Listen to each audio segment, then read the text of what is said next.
Hey there guys, welcome back to another video. Today I'll be showing you how to use Airbnb Rooms to find affordable shared stays. First of all, go ahead and open your Airbnb app. And once you've done that, go ahead and tap on your search button. Select your destination. From there, select your date range. Tap on this next button.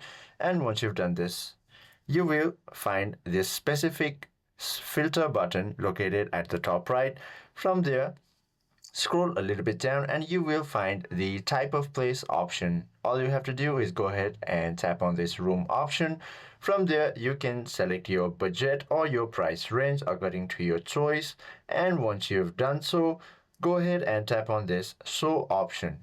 Now, you will find all the rooms at affordable ranges according to your choice. I hope this video helps you out a lot. If you have any questions or queries, please do comment down below.